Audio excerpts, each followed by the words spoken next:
So if you don't know your numbers, you don't know your business. So today we're going to go through the 5 most important KPIs every business needs to track to tell if your marketing is actually working. So stick around and we'll walk through how these work with real-world examples to build your long-term success. So before we get started, if you don't know who I am, my name is Josiah Roche, and I've generated over $73 million for my clients by focusing on metrics that actually matter for their businesses. So we're going to cut through the noise and talk about these 5 metrics. Let's get right into it. So the first one is customer acquisition cost. So customer acquisition cost, or CAC or CAC, basically just means how much it costs to get a new customer. So that includes everything from like your ad spend, your sales team, the software that you're spending on each month, and basically all the money that you spend to bring in a paying customer, right? So let's run through an example. Let's say that you run an online coaching business and you spend $5,000 on Facebook ads, and from that $5,000, you get 50 new clients, right? So at first glance, you might think, okay, well, your CAC is $100 per client from the ads alone, but that's not really true. So if we break this down, you might be, yes, spending $5,000 on Facebook ads, you get 50 new clients, but you've also got this other stuff like $500 that you spend on your sales software per month. You've got $1,500 to pay your sales team. And you might spend another $200 on like email follow-ups or something else, right? With that example, your total comes to $7,200, not the $5,000 we spoke about. So that means your true CAC, your customer acquisition cost, is not $100, but it's $144. So it makes a big difference, right? It gives you more clarity. So the problem here is a lot of businesses only think about their ad spend when they're calculating their CAC, right? And then they really throw off your numbers. So if you don't factor in all the costs, like your sales team, software, follow-up, marketing, you're going to think it's cheaper to acquire customers than it actually is. And if you don't know your true CAC, you end up spending more than you're actually making, right? Which is a big problem. There's a lot of examples out there where people aren't understanding like why they're not making as much money as they thought they did. And CAC plays a big role into that.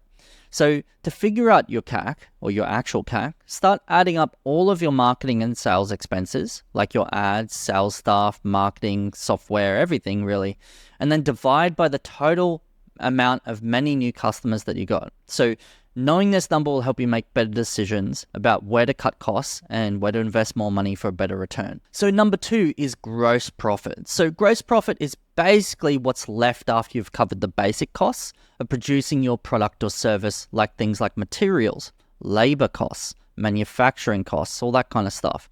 So it shows you how efficiently you're running your business before dealing with other costs like rent or marketing, right? Gross profit. So let's imagine you run a cafe, right? And you made 20 grand in sales last month. But after paying for like the inventory, staff wages, and other things, you actually spent $13,000. So that leaves you with $7,000 left in gross profit, which is, the money that you have to cover your rent, utilities, and maybe some marketing and stuff like that, your SG&A costs. So the problem here is that when you're looking at the sales only, it can be really misleading. So just because you bring in cash doesn't mean you're making a lot of profit.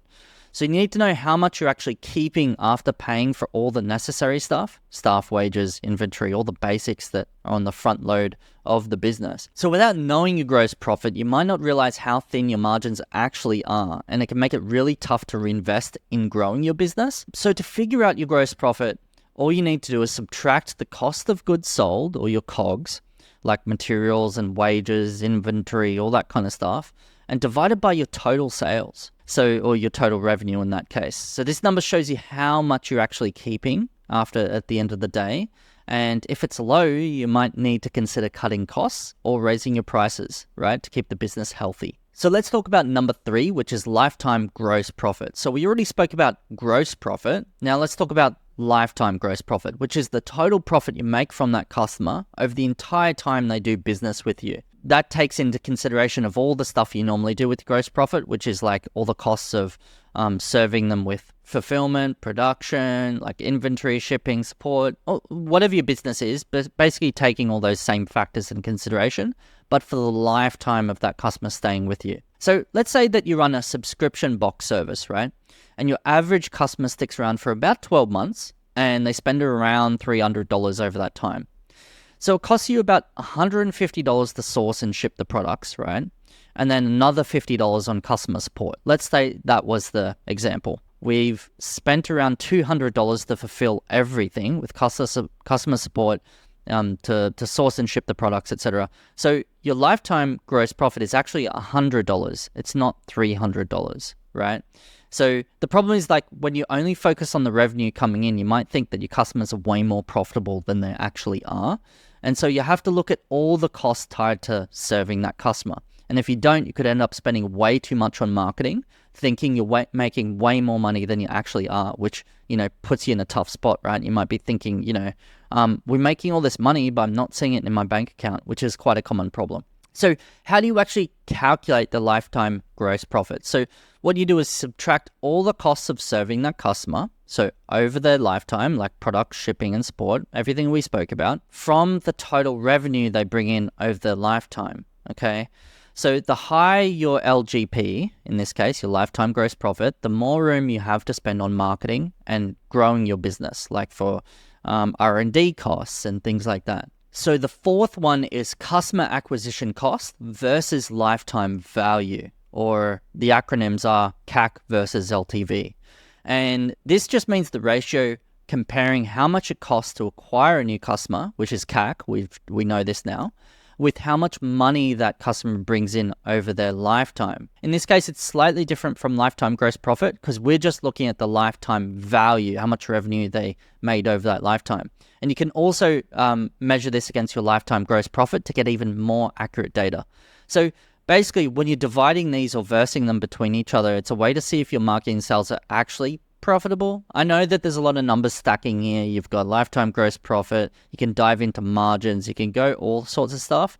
But customer acquisition costs, once you figure that out and you verse that or divide that by your lifetime gross profit, you can really start to see how much money you can start spending to acquire new customers. So let's say you run a SaaS business, right? And it costs you $300 to get a new customer, or your CAC is $300. So if that customer sticks around with you for 2 years and they pay $50 a month, their LTV or lifetime value would be $1,200. That's not taking into consideration of the lifetime gross profit. We're just talking pure revenue here, like how much money did they spend with us over that time. So that's a 4x return on your original CAC of $300, which is pretty solid, right? So $300 to get $1,200 in return sounds pretty good, right? But if they only stick with you for around 6 months, so as opposed to 2 years, then their LTV drops down to $300. So, which means that you're just breaking even, or probably losing money in this case if you take into consideration of your lifetime gross profit. So if you only look at how much it costs you to get a new customer and you ignore how much they're worth over their lifetime, then you could be in trouble. So you could be bringing in a lot more customers cheaper, but if they don't stay with you long enough, you're probably going to lose money in the long run, right? So that's why looking at your lifetime value is quite important, and then going deeper and looking at your lifetime gross profit, right? So see how these numbers are playing all together, right? You got your CAC, you got your LTV, you got your LGP, and you can start to bring all this kind of stuff into ChatGPT to help you work out the numbers, at least get a ballpark figure, because it's not always 100% accurate. So how do you calculate lifetime value? So what you do is you multiply the amount a customer spends with you versus how long they stay with you, or times how long they stay with you. So once you've got that number and you have a look at that, then you can divide that by your CAC, or your CAC divided by that, to see how much, how profitable it is to get a new customer. Now, that's probably not your true tell, because you want to look at your gross profit before you do this calculation, but it might be cool to see your revenue divided by how much it costs to get a new customer. In that way, see how it's profitable. So you want your LTV to be at least 3 to 4 times higher than your CAC. Once you divide this, 3-to-1 ratio in that case is what a lot of people recommend, just as a healthy, profitable business. It's got to be 3 to 4 times higher. But it's not unusual to see anything above like 5 to 10 times ratio, which is pretty good as well.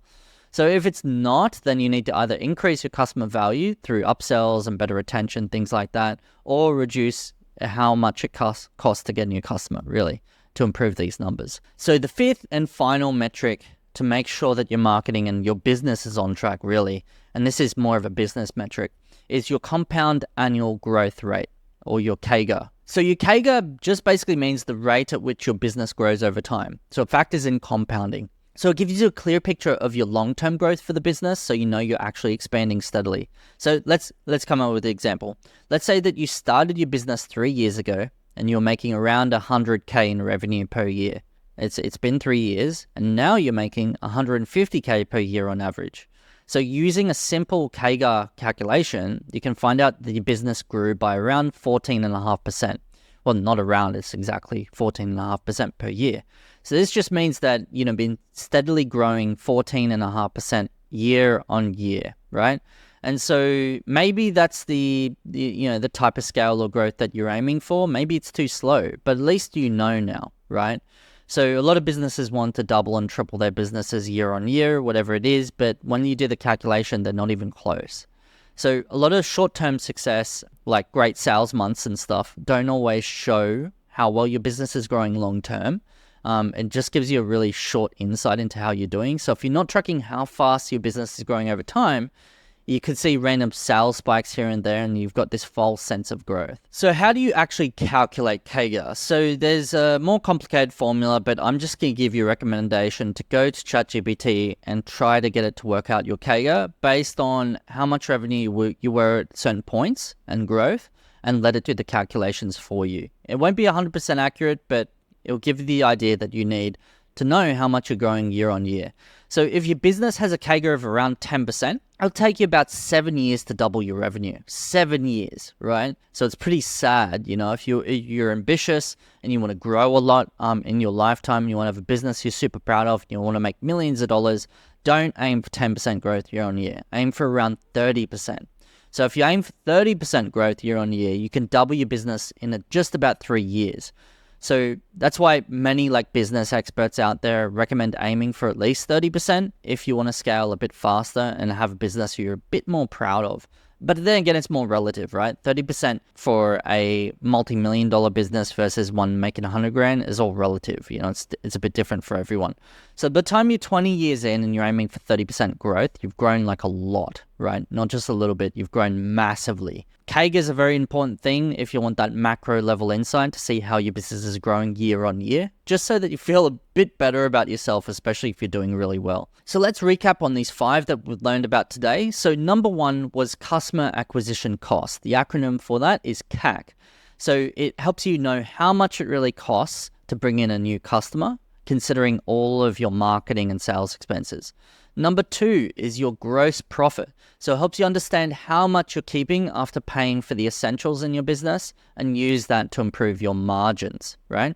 Number 3 is your lifetime gross profit. So it helps you focus on how much profit a customer brings you after you've accounted for all the costs to serve them. Number 4 is your CAC versus LTV ratio, or I recommend doing your LGP here. But basically, it makes sure that your customers are worth more than it costs to acquire them over their lifetime. Number 5, the final one, was an unusual one. You've probably not heard of it before, but it's called CAGR, which tracks your long-term growth, and you want to aim for at least 30% if you want to double every 3 years. These are all very important metrics to keep your business and marketing performance, on track, to make sure that you're not losing sight of, wasting a lot of money, not making as much margin as you want, to make sure you actually, if you get ahead of these numbers and just simply put your business numbers into your own custom GPT on ChatGPT, for example, so that you can at least get a rough ballpark of how your numbers are right now, what the percentages are, all that kind of stuff, so that you can start measuring what matters right now. So if you enjoyed this episode, make sure to subscribe. I'll see you in the next one. Cheers.